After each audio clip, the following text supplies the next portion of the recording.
Bon, bah alors, on est sous les arbres. Bon, vous avez vu, alors quand il y a des amis, ils discutent entre eux. Ça commence comme ça en général. Normal, normal. Donc, alors on a voulu cette agora, ce moment, pour... Il faut faire quoi? Ah, tu te mets là? Oui, mets-toi là. C'est bien. Tu filmes alors?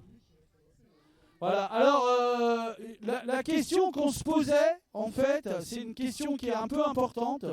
Et le point de départ, c'est une ambiance générale. C'est-à-dire que là, nous avons tout un tas d'acteurs qui vont se présenter. Et moi, je voulais vous faire un petit point sur l'ambiance générale. C'est-à-dire que on est dans un moment où des acteurs culturels, vous en avez plusieurs, chacun avec leurs particularités, qui sont proches de Edith et Pollux, TNT-BAT, l'association qui co-organise avec curiosité le Château d'Espérant cet événement, à se poser des questions sur comment on va réussir dans les mois qui viennent. Et il y a une espèce de compte à rebours à continuer à faire des propositions culturelles.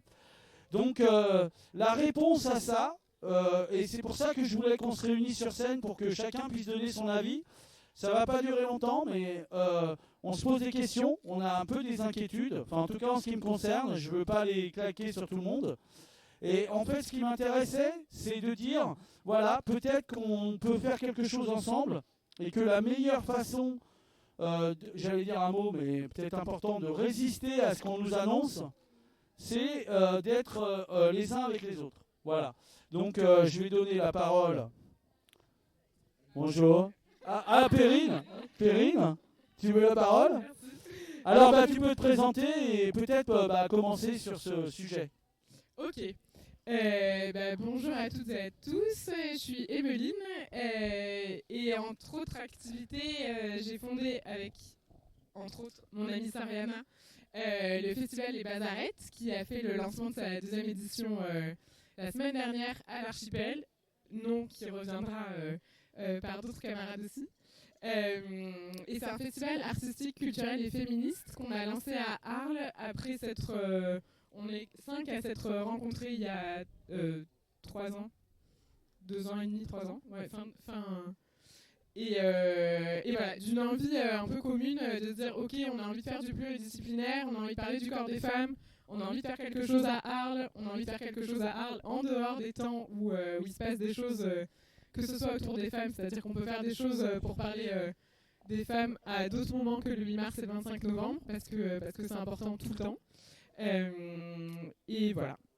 Et sur le côté résistance, nous on a la bonne idée d'avoir des comptes faits un peu à l'arrache, d'avoir mis du temps à créer une association. Donc de toute façon pour l'instant on peut pas demander de subvention, donc voilà. Et vu le contexte politique actuel à des échelles assez différentes, on s'est dit assez dès le début que quitte à être dans la création et la créativité, on allait l'être aussi sur la façon d'hybrider les revenus. Donc que ce soit par essayer de faire des ateliers qui peuvent être rémunérés, d'essayer de faire des propositions payantes à certains moments, tout en ayant cette espèce de puzzle inextricable de on veut proposer plein de choses gratuites, payer les gens et on n'est pas sûr d'avoir de l'argent. Donc voilà, c'est très rigolo. Non mais ça, on est obligé de réfléchir et de cogiter et de voir ce qui se fait ailleurs et d'inventer des choses et voilà, c'est un endroit de création et je pense que c'est une partie de résistance aussi de pas aller dans une forme de facilité et se dire ok, on se complique un peu la vie mais au moins ça correspond à ce qu'on veut. Bah oui, moi je pense que le tour c'est pas mal. Alors Nadia qui fait le journal, vous avez peut-être eu le journal. Le numéro 1, il va y avoir un numéro 2 aujourd'hui, donc le hors-série. C'est mieux que le numéro 1. Voilà, donc Nadia, présente-toi. Est-ce que vous entendez bien ou pas? Ouais.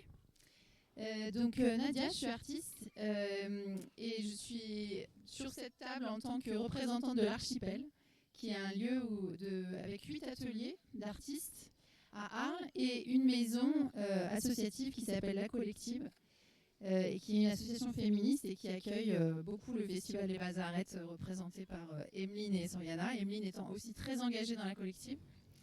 Et donc c'est une histoire d'amitié qui m'amène jusqu'au BAM, puisque pendant les Bazarettes,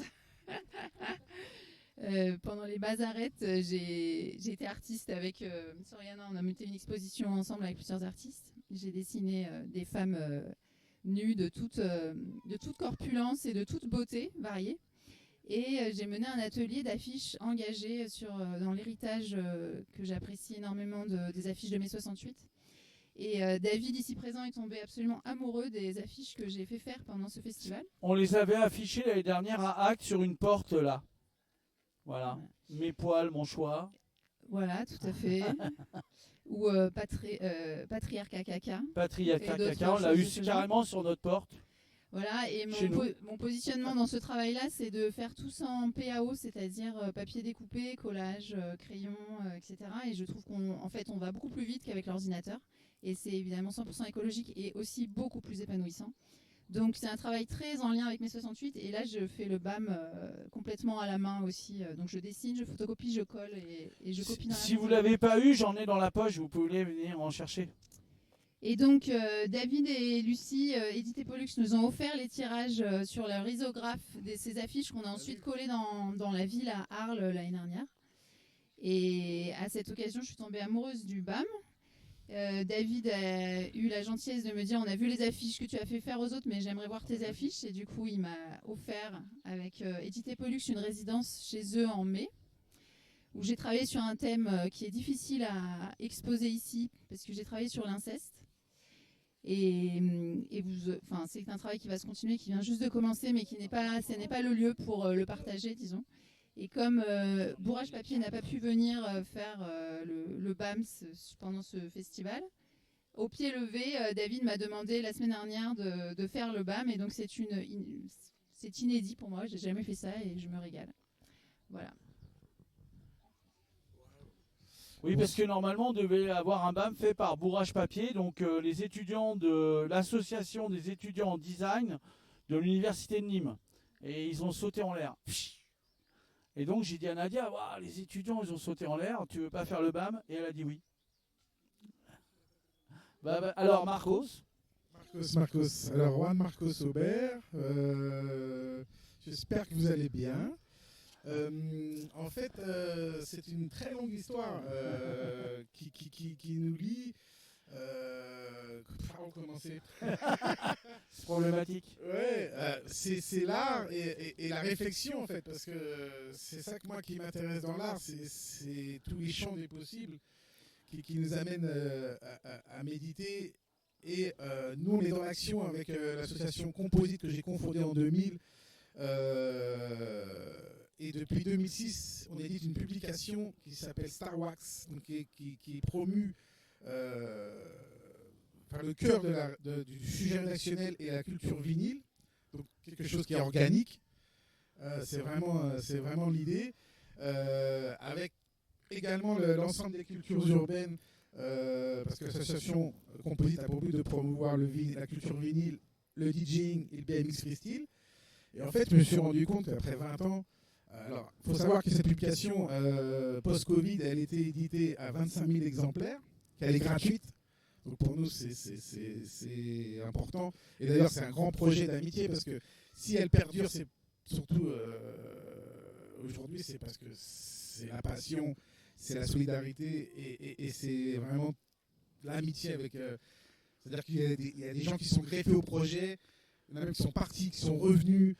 Parce que justement, à un moment, dans tout projet, entre guillemets, un peu ambitieux, il y a des gens qui ne sont pas d'accord. Mais ils voient, finalement, je suis assez fidèle à certaines idées, tout en étant très ouvert. Parce que c'est pour ça qu'on a, finalement, vous voyez, au début, on ne mettait pas trop en avant le graffiti, alors que c'était aussi un des rôles de l'association. Et que c'est marrant parce que par rapport à quand on parle de la biodiversité, moi je me rends compte que plus on élargit à chaque fois les possibilités, plus c'est merveilleux en fait. Et plutôt que rester dans quelque chose où on s'enferme, puis de toute façon c'est ennuyeux, tout simplement. Oui, donc c'est l'idée de la biodiversité culturelle avec d'autres types d'expressions, c'est-à-dire le graffiti, la musique sur vinyle. La production musicale. La production musicale. Et la rencontre justement, parce que souvent nous, quand les gens, on dit donc Star Wax, parce que wax c'est un mot anglais pour dire vinyle. Et c'est sous-titré DJ Lifestyle. Donc quand les gens ils pensent DJ Lifestyle, direct ils pensent discothèque. Mais en fait c'est l'une des choses qu'on aborde le moins en fait. Parce que nous ce qui nous intéresse c'est le créneau production et la rencontre des artistes, souvent le créneau d'événementiel de 20h à minuit et pas de minuit à l'aube. Et que justement c'est la rencontre des musiciens acoustiques avec les machines, le scratching, etc. C'est vraiment tout ce mélange-là. Et donc pour moi c'était important que Marcos y vienne. Donc il va faire un petit set de DJ tout à l'heure. Mais en tout cas, c'était important parce que ça amenait d'autres types de cultures dans cet endroit qui est le château d'Espérance. Donc une biodiversité ou une diversité culturelle. Et donc comme on se connaît depuis longtemps sur d'autres trucs en fait complètement différents, bah voilà, c'était intéressant que montrer que le réseau ça pouvait créer des solidarités, des choses. C'est pour ça aussi que c'était bien que cela. Oui, puis tu as toujours eu, je pense, cette volonté par rapport à l'art de communiquer, parce que ça permet de parler, d'expliquer aussi des choses, et finalement c'est exactement ça. Et ouais. Finalement c'est un peu intellectuel en fait. Ouais, voilà. Donc l'amitié ça serait intellectuel. Bon bah vas-y, hein. Alors Laura c'est une autre histoire, hein, donc maintenant. Donc bonjour, je m'appelle Laura Morchkin, je suis artiste, éditrice et directrice artistique du salon Trafic, salon de l'édition indépendante qui se déroule au Frac Sud, tous les 2 ans. Voilà, on accueille 130 éditrices. Et donc David, je l'ai rencontré, je pense, par nos affinités liées à la contre-culture, quand il dirigeait un festival qui s'appelait Data Beat Me à Arles, un festival complètement fou et dingue, très punk, très cyberpunk. Voilà. Ouais, cyberpunk, ouais.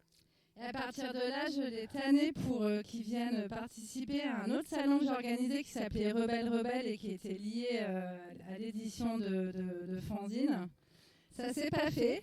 J'ai essayé. Et un jour, il m'a appelé pour me proposer de venir en résidence de création chez Édité Pollux. Donc je suis venue. Voilà, j'étais enceinte. Ouais, c'est vrai. Elias était pas encore là. Voilà. Il est arrivé. Voilà, il était tout petit. Hein. Donc j'ai été bien accueillie pendant une semaine, on a fait la cuisine. Je suis venue donc au château d'Espérance pour photographier un archiviste qui est parti depuis. Voilà. Et de là, il est venu participer au salon Trafic, enfin, sur la 2e édition. Puis ensuite, on a fait un projet qui s'appelait Imprimer un jardin. Donc on allait imprimer un jardin avec la risographie à Digne, voilà. Donc projet très cool.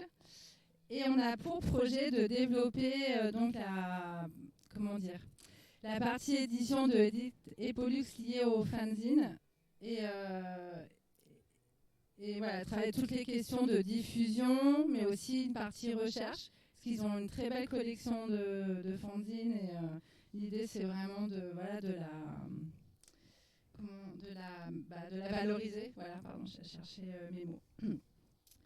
Donc voilà ce que je peux dire des relations, cette relation d'amitié qui est aussi qui en appelle à l'écologie des relations. Donc ce concept aussi qui est développé par des scolas où on arrive à se faire rencontrer différents mondes. Voilà. Et là, je pense qu'on est tous dans ce cas-là parce que je fais partie de l'archipel, voilà, je connais bien les bazarettes, donc finalement, on se rencontre. Et là, tu es dans le canapé avec Marcos, qui lui fait de l'édition depuis 20 ans. C'est vrai, et que je connais en plus, parce que je connais cette édition. Et puis j'ai une grosse collection de vinyles et j'ai été DJ dans ma jeunesse, voilà. Donc voilà, forcément ça me parle le vinyle. Voilà. Et moi je voulais dire aussi une chose, c'est que chez Edith et Pollux on fait des films. c'est une manière qu'on a d'être en contact avec le territoire à Saint-Gilles. Et on fait des films, ce que j'appellerais locaux et populaires. Donc c'est une manière pour nous d'aller à la rencontre des gens. Et Laura, elle est rentrée dans le film aussi. Elle est rentrée dans un film qui est une espèce de dystopie qui a été pensé par des enfants, qui est assez horrible parce que tout le monde meurt à la fin. Bon, c'est un peu logique en même temps, mais là, on meurt de chaud, quoi, en fait. Et donc Laura, t'as fait ça. Donc peut-être que l'amitié, c'est aussi faire des choses ensemble. C'est ça. Imprimer un jardin, ensemble. C'est faire ensemble. Et c'est vrai que ce projet de film, c'est assez génial. Enfin, c'est même excellent. Enfin, c'est pour ça que j'adore éditer Pollux, parce qu'ils font que des projets excellents. Et c'est vraiment... On s'en rend pas compte. Non, on s'en rend pas compte. Enfin, vous en rendez pas compte. Et c'est vrai que quand on va dans leur lieu, que je vous invite à visiter, c'est vraiment, je sais pas, la maison du bonheur, quoi, la maison de l'amitié. Alors, la maison du bonheur, disons que... je sais pas. Si, c'est un peu ça quand même. Donc voilà. Et ce projet de film, c'est vraiment excellent. Donc c'est les enfants qui tournent des films. Là notamment, c'était une série avec des saisons. Ils ont fait les génériques, la musique. Ils ont joué dedans, ils ont tourné. Et c'était oui, non, mais on l'a projeté. C'est un film qu'on met 5 semaines à faire, ouais. Donc voilà. C'est un vrai film. De Saint-Gilles. Voilà, avec les moyens du bord. Ça fait 1 heure. Ouais, mais je pourrais te le montrer. Si vous allez sur le site tntv.net, que vous lisez le texte, il y a des liens, et normalement, vous pouvez tomber dans un dossier où dedans, il y a le film. Et il faut tomber dans le beau dossier, il faut lire plein de trucs. Il n'y a que du texte. Mais il est dedans. Et Elias joue dedans. Elias joue dedans, et ça s'appelle Chocho. Ouais, Chocho. Bon, allez-y, regarde un peu. Alors, moi je m'appelle Flore, donc je suis coordinatrice de l'association Curiosité qui s'occupe d'études, gestion et valorisation du patrimoine culturel. Et à ce titre, c'est sérieux, oui, c'est sérieux, mais à ce titre-là, ça fait quelques années maintenant que je suis à Espérant, moi et également mon équipe que vous pouvez retrouver au bar. L'amitié avec David, alors. Pas avec David, l'amitié entre les structures. Moi, je pense que c'est pas. C'est vrai que moi, j'essaye de faire lien, mais pas que avec moi, quand même. Oui, entre les structures. Ça passe peut-être par l'amitié avec un lieu, finalement. C'est ça, d'abord, qui nous a reliés. C'est ce lieu qui est assez magique, qui est le château d'Espérant, qui est un lieu au pluriel, finalement, parce que il y a une faune, une flore, des hommes, des femmes, des histoires et qui sont riches et surtout qui sont toujours à découvrir de jour en jour, même si ça fait des années qu'on est là. Et ça a été un point de départ entre nos deux structures et grâce bien sûr à Roy-Luc aussi du château. Et cette histoire, elle prend différentes formes depuis 6 ans maintenant. Elle prend forme, certes, à Actes, mais aussi dans l'été, et aussi dans l'année, et aussi en dehors de la frontière du parc. Voilà, toutes sortes d'amitiés, et en dehors de Saint-Gilles maintenant. Voilà. Qu'est-ce que je peux dire ? On fait des trucs en fait. L'idée, c'est qu'on fait des trucs. Moi, je pense que l'amitié, c'est peut-être avant tout, bien sûr, entre personnes, mais aussi avec les lieux. Et puis, avant tout, c'est le faire, je pense. C'est le faire dès qu'on peut et ce qu'on peut. Voilà. Vas-y, Soriana, c'est à toi. Donc bonjour, Soriana, je fais partie donc des Bazarettes avec Emeline, avec Nadia, avec Claire et Camille qui sont dans l'assistance. Et Myriam, je l'ai pas vue, t'étais pas arrivée tout à l'heure. Et Myriam. Ouais, donc c'est une grande histoire d'amitié aussi, je crois, à l'origine des Bazarettes, et puis de toujours garder l'enthousiasme à faire ce qu'on fait, à respecter aussi nos vies, nos emplois du temps et nos situations d'indépendantes des fois un peu précaires. Donc on navigue, dans notre manifeste, on a appelé ça un petit laboratoire de recherche sur comment on peut faire festival et comment on arrive à porter des actions sans s'épuiser et en étant tout ensemble. La réponse, je crois, principal. C'est qu'en fait, on est une troupe de bazarettes. C'est même pas des bénévoles, c'est des bazarettes, c'est des femmes qui s'engagent vraiment avec nous. Et quand on a fait notre journée la samedi dernier, il y avait vraiment une espèce d'agilité. On avait l'impression que c'était un grand banc de sardines, quoi, où ça, il y a ça, pouf, ça se meut de façon très organique et très simple en fait. Il n'y a pas d'ego, il n'y a pas de recherche de reconnaissance aussi, je crois. Et pour te rejoindre, oui, dans cette écologie relationnelle, en fait, on envisage, comment on peut envisager aujourd'hui de refaire collectif en sortant en fait des systèmes contrôlants, en prenant du plaisir et en s'entraidant, en gardant la joie de faire. La joie, c'est vraiment politique, je crois, aussi. Ah oui, là, je suis super d'accord. Voilà. Comme j'ai dit à la radio pendant la promo de Acte, j'ai dit, il nous reste pas grand-chose, mais on peut encore se foutre de leur gueule. Voilà, donc l'organisation, c'est tout un écosystème en fait, qui est repris pour la journée de ce festival. C'est un écosystème et on travaille un peu avec tous les acteurs. Il y a beaucoup de prêts de matériel, il y a de la mutualisation d'affichage, voilà, c'est tout de suite tac tac tac. Moi je connais telle personne qui va nous aider pour ci, pour ça, et c'est ce qui fait que et beaucoup de formes de solidarité, exactement. Donc on tient comme ça encore, et comme dit Emeline, David et tous les acteurs de la culture, c'est important parce qu'en ce moment la culture elle est bien en danger. Donc voilà, il faut résister avec tous les moyens qu'on a, et surtout les plus intelligents au niveau émotionnel, j'allais dire, de l'intelligence émotionnelle. Henri Luc, c'est à toi. C'est super. Alors moi j'ai le rôle, je suis le fonctionnaire de l'État. Et c'est un site de l'État. Alors, est-ce qu'on peut faire ami avec l'État ? Bah avec toi, en tout cas, oui. En tout cas, ce lieu, c'est un commun. C'est-à-dire que c'est un lieu géré par l'État, mais qui est au service de sa population, de ses associations, de vous tous, en fait. Donc, c'est un lieu d'accueil. Et donc, c'est possible, à mon avis, de faire des choses ensemble sans problème. Et je pense qu'effectivement, la culture est importante et elle vit à un moment difficile, mais l'État, en fait, est là présent. Et si le Festival Acte se fait, c'est beaucoup parce que le ministère de la Culture, les Archives de France mettent des subventions dans ce dispositif où on peut venir parler de tout un tas de choses librement parce que nous sommes dans une démocratie. Donc, commun, démocratie. C'est bien ce que nous faisons, et ce que je peux vous dire aussi, c'est que ici nous avons fait une obligation réelle environnementale. C'était pas une injonction parisienne, c'était une décision locale entre moi et mes collègues. On a décidé de faire cette chose-là et on l'a proposée à Paris. Ces Parisiens qui sont là-haut. Et en fait, il y a eu un dialogue qui s'est fait et ça a pu se faire. Donc ça veut dire qu'on peut avoir des initiatives locales quand on est fonctionnaire et faire bouger la mécanique, puisque ce n'était pas garanti, et ça s'est fait. Donc ça veut dire qu'il faut être aussi optimiste sur ces questions-là et sur la capacité de l'État à répondre positivement à des choses qui viennent du territoire et de ses acteurs et de la démocratie locale.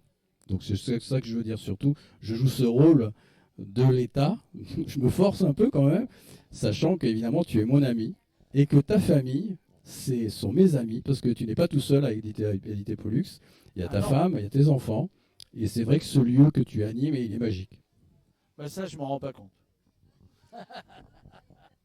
Non, mais c'est vrai. C'est à toi.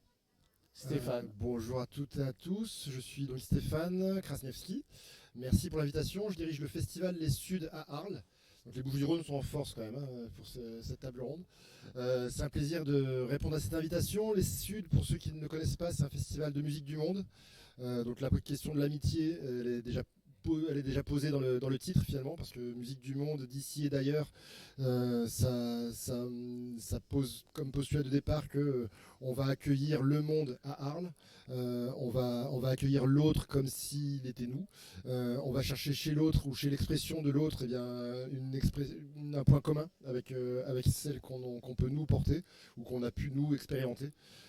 Et ça fait 30 ans que ça dure et qu'on essaye de construire ce festival sur ses principes de base, sachant que c'est pas seulement une programmation musicale, c'est pas seulement une programmation de concert, c'est aussi un espace, en tout cas on le pense comme ça, on le souhaite comme ça, un espace de réflexion, un espace d'expérimentation dans la relation. Il y a eu beaucoup le mot de relation qui s'est dit là, et je me retrouve bien dans le fait que au-delà des concerts, au-delà de ce rapport frontal de l'artiste face au public, il y a toute une série de moments dans la journée qui proposent de la médiation, qui proposent d'inventer d'autres choses, quoi. Et notamment une réflexion sur les enjeux sociétaux.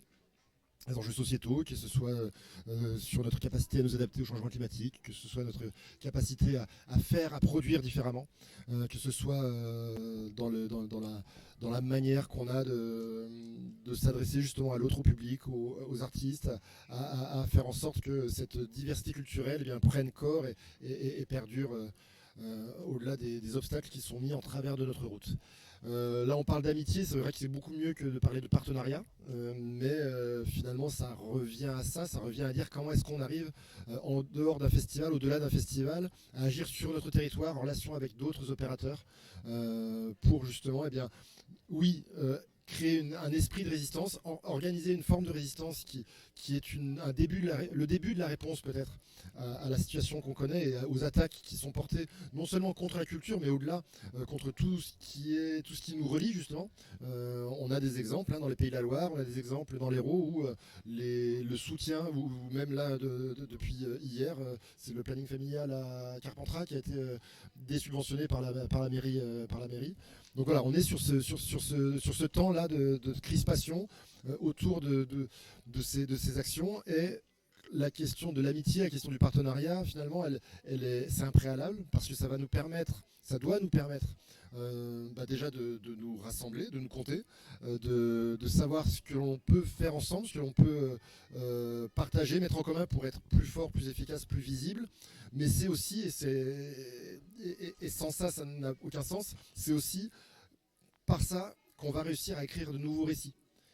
Parce qu'il faut qu'on arrive à, je pense, réenchanter nos récits et ne pas être seulement en réaction aux attaques qu'on subit et aux attaques que le modèle de société que l'on promeut ou dans lequel on croit est attaqué. Et donc, oui, ce type d'initiative, cette initiative dont vous êtes à l'initiative, permet, je crois en tout cas, d'alimenter cette machine à construire du récit dont on a fortement besoin dans un temps où au contraire on nous dit non, le truc est tracé, c'est telle voie qu'il faut suivre, etc. Voilà, il y a des choses à écrire encore évidemment, il faut qu'on le fasse ensemble et c'est à cette condition qu'on arrivera à résister, c'est seulement à cette condition. L'amitié, le partenariat, la relation ne suffit pas, se parler entre soi ne suffira pas, il faut qu'on arrive à sortir, à casser les frontières pour justement aller vers l'autre, et on arrivera à aller vers l'autre à partir du moment où on a réussi à réécrire une histoire, un récit qui lui parle et qui le fait rêver. Moi j'ai en souvenir juste quand Christelle Morancet dans les Pays de la Loire supprime toutes les subventions aux associations culturelles, sportives, familiales, etc. Il n'y a pas eu un mouvement général de protestation.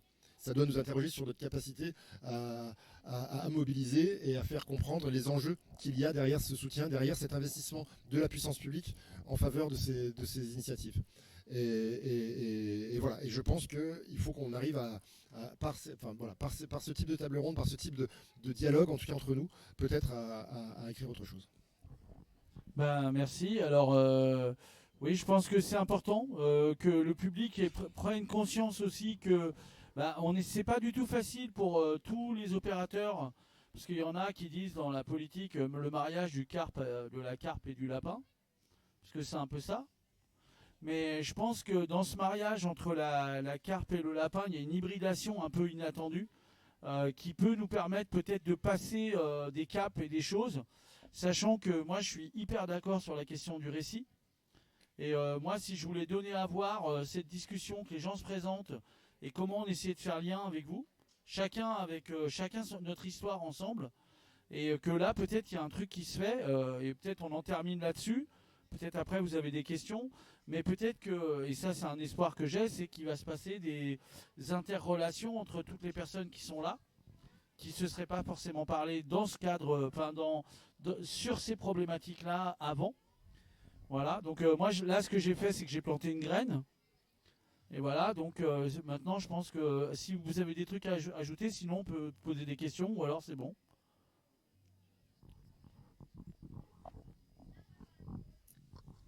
Moi, je voudrais parler de l'Ukraine, parce que j'ai fait une partie de mes études à l'Académie d'art de Lviv en Ukraine, où j'ai appris la sculpture monumentale. Et j'ai jamais vécu une vie artistique et culturelle aussi intense que là-bas. Et je suis rentrée en France avec un très très grand désir de plus. Et j'ai eu une expérience du coup d'une vie culturelle qui pour moi est le Montmartre fantasmé de Paris. Voilà, cette vie-là, elle se vit en ce moment à Lviv en Ukraine, et j'en connais beaucoup d'acteurs. Et c'est des gens qui vivent absolument sans subvention. Ça n'existe pas. Et la vie culturelle est d'une richesse extraordinaire. Il y a énormément de galeries. Et tous les jours, il y a des vernissages. Et je ne cesse de désirer cette vie-là pour nous en France. Et depuis cet effondrement ces dernières années, moi, je crois beaucoup que c'est une chance. Et j'ai cette certitude que là, on va peut-être être nettoyés, nous, personnellement. On peut beaucoup critiquer l'État, la situation culturelle, la politique, mais on va aussi être, nous, nettoyés d'une institutionnalisation de l'art à l'intérieur de notre cerveau et notre manière de faire, de l'attente aussi de l'État, pour peut-être un petit peu plus se mouiller, quoi, mettre la viande sur le grill. Et j'ajouterais quelque chose qui m'a vraiment bouleversée, c'est qu'au début de la guerre, mes très chers amis étaient donc sous les bombes. Et j'ai fait beaucoup d'engagement culturel pour faire connaître l'Ukraine à un moment où c'était rien pour vous tous, vous ne saviez même pas où c'était sur la carte. Maintenant, ça a bien changé. Mais je suis restée avec ces témoignages, ils nous ont envoyé des vidéos, on a fait des rencontres, des articles, etc. Et je suis restée avec ce témoignage vraiment traumatisant de mon ami Volodia, qui est sculpteur, qui avait dit « Je suis dans la sidération, j'ai tout arrêté ». Parce qu'à tout moment, une bombe peut tomber et détruire la totalité du travail que j'ai fait. Et il est resté des mois dans cette sidération et dans l'absence d'action artistique et dans aussi le désir de s'engager dans l'armée. Et puis il se trouve que Volodia a été programmé au festival de Milan il y a l'année dernière. Et donc il a eu une autorisation de sortie de territoire avec sa famille. Donc il a pu sortir à l'étranger pour la première fois, puisque les hommes, comme vous le savez, ne peuvent pas sortir d'Ukraine. Et au pied levé, exactement comme David qui me demande de faire le journal il y a une semaine, il m'a dit dans une semaine on se retrouve avec nos enfants en Italie, donc on est parti vraiment au pied levé. Et j'ai retrouvé cet ami et du coup je l'ai fait parler de ce qui s'est passé et il m'a dit je suis extrêmement heureux, on a en ce moment à Lviv une vie culturelle dont j'ai rêvé toute ma vie.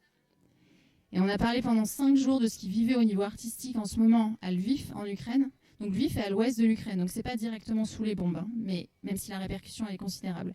Mais la vie qu'ils ont en ce moment, elle est extraordinaire. Ils gagnent extrêmement bien sa vie. Il y a un engagement de la part des gens qui ont de l'argent pour non plus acheter des maisons secondaires et des frigidaires plus design et plus de voitures, mais pour acheter de l'art, parce qu'ils éprouvent de manière extrêmement intime à quel point c'est vital. Et donc en ce moment, mon ami Volodia vit beaucoup, beaucoup mieux de l'art en Ukraine que ce que je vis ici. Ils ont une solidarité énorme, ils ont une vitalité extraordinaire. Alors, encore une fois, je parle de Lviv, c'est pas une ville qui est sur le front. Mais du coup, il y a eu ce temps de sidération au début, et maintenant, un renouveau de la vie artistique. Et moi, je les suis sur Instagram, et je sais ce qu'ils font, et c'est complètement dingue, quoi. Et ils font ça sans argent, sans monnaie, sans dollars, quoi, mais avec beaucoup de moyens, de solidarité, etc. Et donc j'espère, en ce moment je me dis, la culture est en train de ressembler un petit peu à ce que j'ai connu de l'Ukraine à l'époque, et je crois par expérience que ça peut être une très très grande chance. Et pour finir avec ton thème, David, Volodia l'année dernière a organisé une expo énorme à Lviv. Ils ont occupé un palais soviétique absolument affreux, tout de bétonné, qui s'appelle le Palats Mistets à Lviv. Et avec des copains, ils étaient 5, 10, 20, ils se sont retrouvés 80 artistes. Ils ont occupé un espace immense pendant 3 mois avec leurs œuvres, sans argent. Et le titre de ce lieu, de cet engagement artistique, c'est appelé Druzy dla Druzów, ça veut dire les amis pour les amis.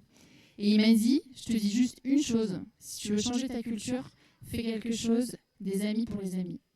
C'est ça qui a fait qu'on a eu une telle vitalité dans cet événement, et ils faisaient des performances tous les jours, et des concerts, et des lectures, et des éditions comme tu fais, etc. Et ça me touche parce que j'y ai pas pensé d'abord, mais là en discutant, je me disais, cette phrase de mon ami Crignac qui disait, c'est vraiment par l'amitié qu'on retrouve le chemin vers l'expression. Et pour finir ce petit lien, il y a un des mécènes de cet événement, qui est aussi un élu du département de l'UIF, est venu à Arles l'année dernière et m'a dit, bon allez, ramène 20 artistes et on va faire la même chose avec les Arlésiens l'année prochaine à l'UIF. Voilà, bon, on l'a pas fait, on a fait acte, mais il y a une ouverture.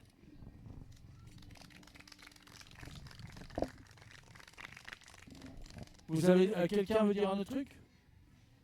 Vous avez des questions?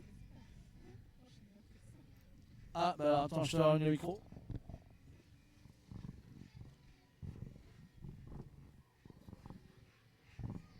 Bonjour. Eh bien, alors moi, c'est une question, ou peut-être ça amène de la question, j'en sais rien.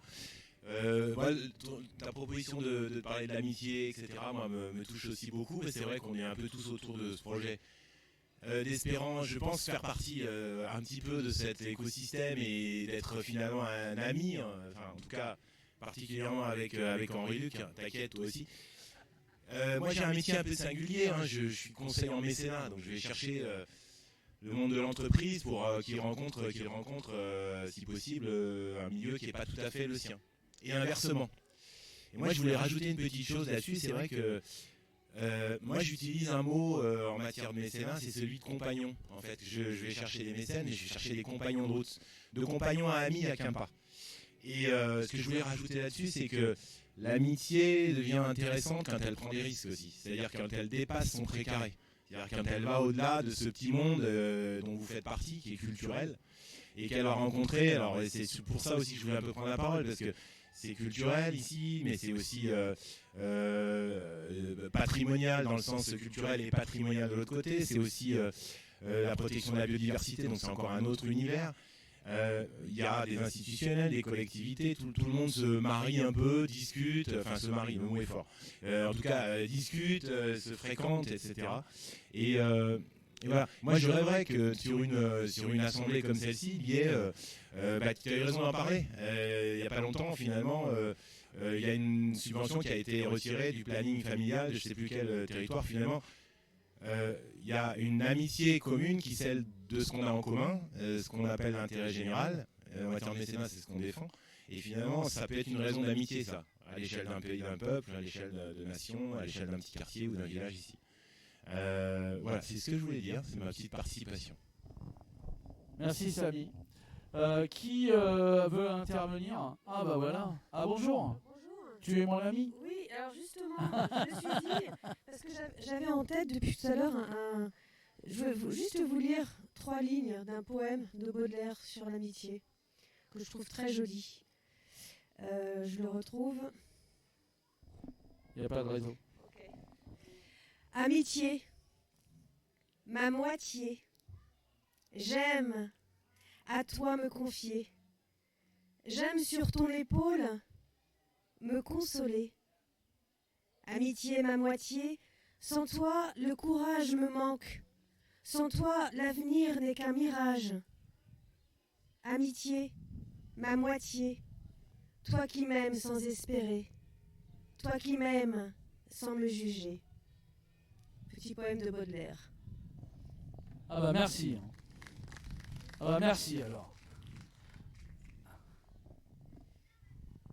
Merci. Je vais juste rajouter mon petit grain de sel en disant que toutes les amitiés que vous avez décrites là, c'est contagieux aussi. Parce qu'en fait, ça crée de nouvelles amitiés. Je parle particulièrement dans le cadre des bazarettes, mais ça a vraiment rassemblé, un peu comme disait Soriana, une petite bande de sardines qui ne se connaissaient pas du tout, qui a vraiment fusionné pour certaines en petits groupes et qu'aujourd'hui, vraiment, ça se maintient à long terme. Et c'est ça qui est beau, quoi. C'est ça qu'il faut garder aussi, je pense. Voilà. Oui, les bazarettes, ça gagne à être connu. Hein. Je parlais pas que pour les bazarettes, mais de l'amitié contagieuse en général. Voilà, non, mais même les bazarettes, hein, moi, franchement. Oui, merci Camille. Effectivement, sur l'amitié qui se propage, c'est quelque chose qu'on comprend petit à petit. et qu'on se dit qu'il y a plein de façons différentes, hyper concrètes d'en profiter ou en tout cas de valoriser ça. Et c'est vrai que là, on a fait une petite expérience sur le marché parce que dans notre communication pour cette journée de lancement, on était un peu à l'arrache. Parce que nous-mêmes, on est bénévoles, etc. Donc vraiment, on fait comme on peut quand on peut et du mieux qu'on peut. Et en fait, on a flyé sur le marché et on n'avait pas des masses de tracts et pas des masses de temps, etc. Donc en fait, ce qu'on a fait, c'est que les gens qu'on croisait et on savait qu'ils avaient d'autres réseaux que nos réseaux, on leur donnait des petits tas de flyers. Et donc en fait, alors on a fait ça, je pense, une quinzaine de personnes, mais à qui on a donné d'autres petits tracts. Et c'était un peu une façon de, tiens, tu fais ton action de Bazarette, tu deviens toi aussi une Bazarette qui fait quelque chose pour les Bazarettes. Et puis du coup, tu vas toucher d'autres gens, etc. Et petit à petit, on va élargir le cercle. Et en fait, ça fait aussi partie des choses où on se dit que c'est dans l'ADN de ce qu'on a envie de faire. Et c'est 1000 fois plus intéressant, même si pour l'instant, on est obligé de faire des posts Instagram et des communications Facebook et tout ça. Voilà. C'est aussi des façons de ressortir de toute cette espèce de communication obligatoire qui serait, pour faire les choses bien, on fait ça comme ça. Et là, on l'a un peu vu on a fait un peu l'expérience de poser une question à l'accueil de toutes les personnes qui venaient, de dire ok, comment vous avez connu les Bazarettes.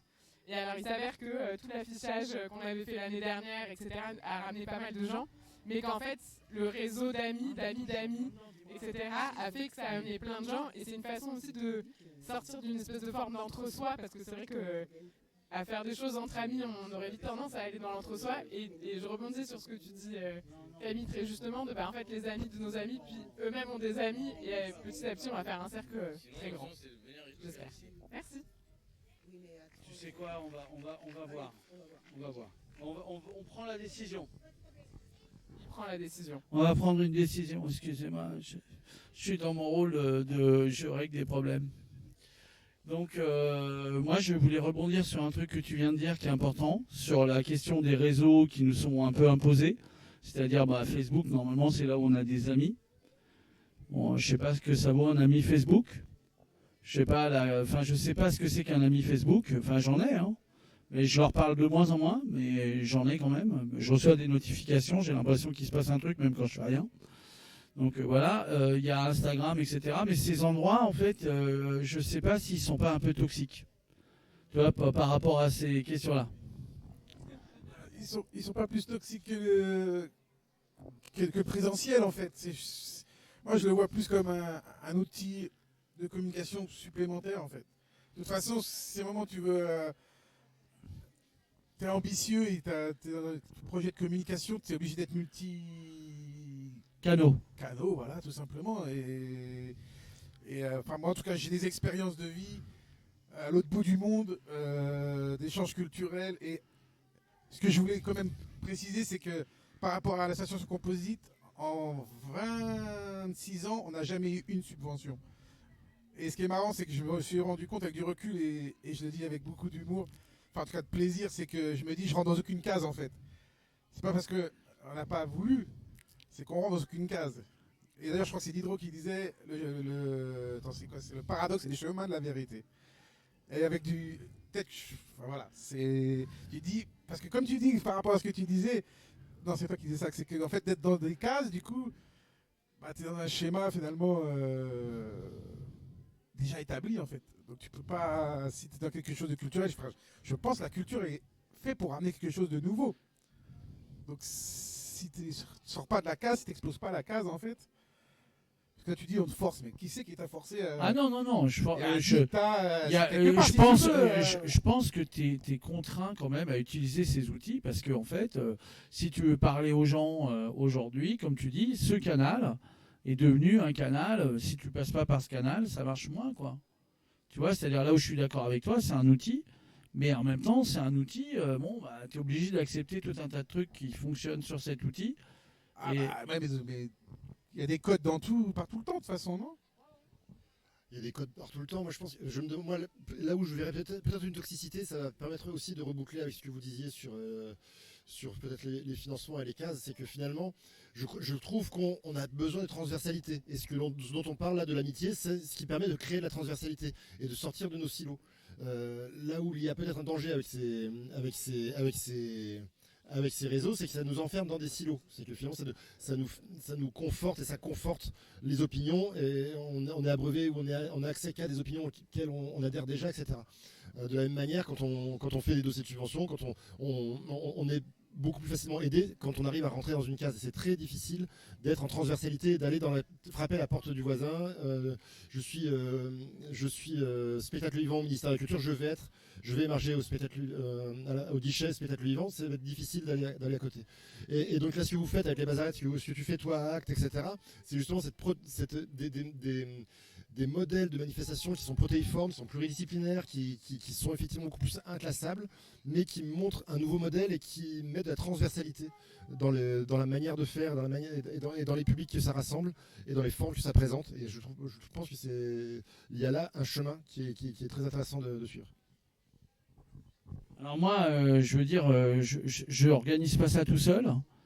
Ce que je veux dire, c'est qu'il y a Curiosité, le Château d'Espérance, il y a le comité d'Espérance d'ailleurs, et je pense que devant nous, on a des enjeux d'apprendre à travailler. Comment ? Le laboratoire d'Espérance, mais ça a été un comité d'Espérance à un moment. Moi, je suis resté dans le comité. J'aimais bien le comité, c'est un côté révolutionnaire. J'aimais bien, c'est 1793, tout ça. Il y avait un comité, ça me plaisait bien. Enfin, celui-là me plaisait bien.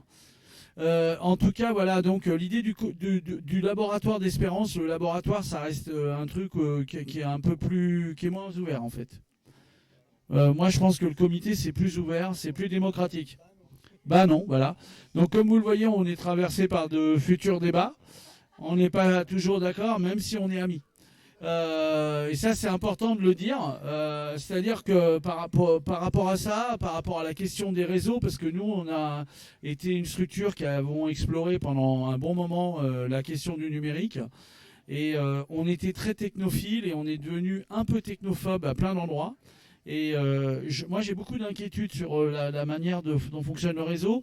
Et je pense qu'on a besoin d'avoir d'autres approches. Voilà, j'ai pas de chapelle à défendre, mais en tout cas, par rapport à cette question, que ce soit un laboratoire ou un comité, ça c'est un débat, mais je pense que c'est important qu'il y ait des instances d'échange où on discute des questions culturelles, sociales, qui rassemblent des gens. Parce que là, ce qui m'intéressait, et c'était hyper important pour moi l'année dernière, qui est les affiches des bazarettes. Non, mais c'était vraiment important. J'ai été les mettre, j'avais pas forcément le temps, mais c'était très important qu'elles soient à Acte. Parce que, en fait, les femmes, quand elles sont attaquées, ou les problématiques des femmes, on les entend pas, en fait. Souvent, on les entend pas. On commence à les entendre un petit peu. Et tout d'un coup, elles ont surgi, et c'est très important de les mettre en avant, à mon sens. Voilà. Et c'est pas du tout évident à faire. C'est pas du tout évident. Voilà. Est-ce que vous avez d'autres choses à dire ?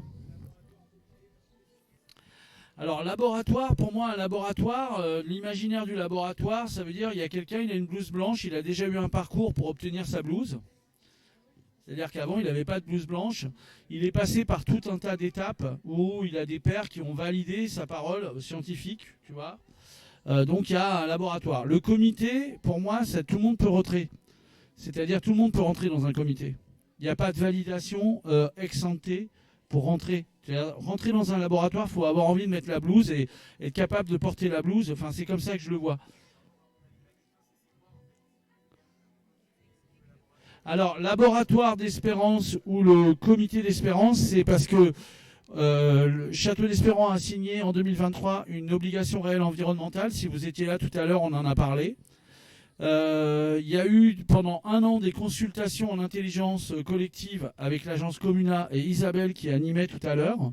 Et en fait, de ces consultations avec le territoire, les gens qui sont là, est sortie l'idée qu'il y ait un endroit de démocratie participative où les gens pouvaient décider, discuter des questions concernant cet ORE. Et donc, essayer de définir un plan de gestion, mais pas tout seul dans son coin, mais avec le territoire sur lequel le château agit.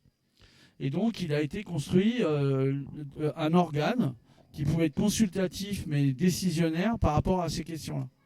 Donc par exemple là, il y a eu plusieurs réunions pour savoir qu'est-ce qu'on allait faire avec la réserve archéologique qui ressemble à un champ. Qu'est-ce qu'on fait dans ce champ? Par exemple, moi je fais partie de ceux qui défendent l'installation d'une friterie. Voilà, parce que je dis, allez visiter un champ où il n'y a pas grand-chose, dans une friterie dans une moissonneuse-batteuse, puisqu'on est dans un champ, et que la réserve archéologique va rester en dessous, donc invisible, et donc s'il n'y a pas quelque chose à faire un petit peu d'attirant, donc des frites, bah tu viens pas. Lui, c'est son délire, et alors moi j'ai dit non, c'est pas possible. Et donc c'est ça un laboratoire d'espérance, c'est là où on discute de plein de choses, et en rigolant de temps en temps quand même, pas mal. Mais c'est nous tous. Non mais bon, on va pas tout expliquer ça, c'est pas l'idée en fait. Bon, espérance c'est un commun en fait, donc l'idée c'est comment faire vivre un commun, donc on invite. On a imaginé quelque chose qui s'appelle un laboratoire, un comité, on ne sait pas, de toute façon ça bouge comme le largué au jardin, on a posé le nom, mais il y en a que ça ne plaît pas ce mot, on peut en imaginer d'autres. L'idée c'est qu'on est dans un processus, et que ce processus il est fait par un ensemble de personnes qui viennent réfléchir ensemble, que ce soit des fonctionnaires comme moi, des archéologues hautes fonctionnaires, des naturalistes, des artistes. Je n'oublie pas les artistes, ils sont essentiels à l'espérance. D'ailleurs, c'est pour ça que j'en parle pas, ils sont tellement là tout le temps que c'est vrai. Tout à l'heure, vous étiez là, 14 sur la scène et j'ai fait la photo. Hein. Et donc, tous ces gens-là, mais toi, tu viens, peut-être toi, si tu veux venir plus tard. Enfin, l'idée, c'est de faire de se dire qu'on peut imaginer des choses et les construire ensemble. C'est ça l'idée. Et c'est quand même possible sur un lieu de l'État. C'est ça que je le rappelle. C'est tout à fait possible parce que en fait, des fois, forcément, je suis fonctionnaire, mais je suis citoyen en fait. Et donc, je suis content que mon ministère, en tant que citoyen, accepte ce type de débat qu'on a là, mais plein d'autres en fait. Tout est ouvert en fait. Quand on fait une démocratie, quand on vit la démocratie, en fait, on peut parler et comment dire, un lieu comme Espérant. Ça peut se vivre fermé en fonction des gens qui y sont, mais ça peut se vivre ouvert. Et donc cette ouverture, elle est possible sans aucun problème. Donc c'est ça que je veux dire en fait. Il ne faut pas avoir peur de l'administration et de l'État. Mais il faut s'en méfier quand même un peu. Je suis d'accord. Ben oui, si la démocratie ne fonctionne pas, ça c'est pour s'en méfier. Est-ce que quelqu'un veut ajouter quelque chose ?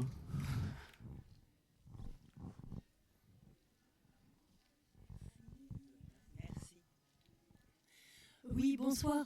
Moi, je suis ravie d'avoir découvert aujourd'hui votre lieu. C'est la première fois que je viens. J'ignorais que ça existait déjà depuis 6 ans. Donc, je reviens demain. Je suis vraiment ravie. Toutes les activités qui ont été proposées, mais vraiment, c'était formidable. Et je voulais vous dire que je n'ai pas découvert le flyer par Internet ou par les réseaux. Je n'y suis pas. Mais dans un lieu où j'ai été accueillie, c'est une librairie café qui vient d'ouvrir à Nîmes et un lieu tellement gentiment accueilli, mais extraordinaire. Ce sont 2 jeunes qui sortent de la fac de lettres et qui ont ouvert cette librairie café rue Crémieux et ça s'appelle l'Agora. Donc quand moi je regardais votre programme, ils avaient le programme, je le regardais en dégustant leur matcha. Et ben je regarde ça et je vois l'amitié, l'Agora. Donc je me suis dit, c'est eux qui organisent, forcément, puisqu'ils sont tellement gentils. Et ça s'appelle l'Agora.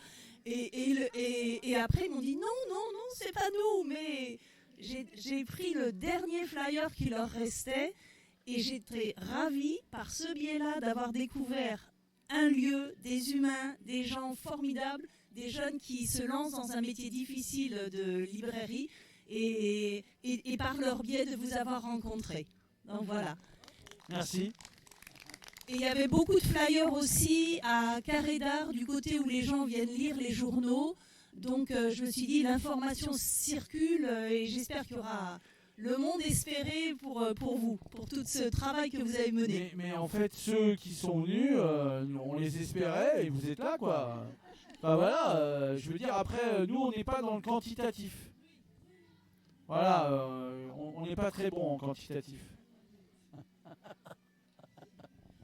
D'ailleurs, vous avez remarqué, on compte pas. Hein. Est-ce que quelqu'un veut ajouter quelque chose ? Merci.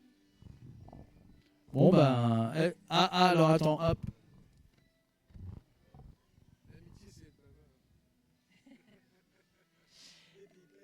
Non, mais c'était juste pour dire que quand même, l'amitié, ça permet la fluidité, la liberté des relations. Et je pense que ce qui serait important de penser à partir d'aujourd'hui, c'est comment on rend durable l'amitié. Voilà. Ah, c'est beau, c'est beau. C'était bien. Bon, est-ce qu'il y a d'autres questions? Non, voilà, c'est terminé. On va aller régler d'autres problèmes. Donc là, il y a une série de concerts et à 22h et des bananes. Normalement, on projette un film, le robot sauvage. Et avant, il y a Tarakna qui est un peu le concert de la soirée. Et avant, il y a Quanta Cigale de Bellegarde, une chorale multivoix. Ils sont 27 ou 30. Donc on ne sait pas si ça va avoir lieu ici parce que c'est à l'ombre ou en plein soleil là-bas. On va voir.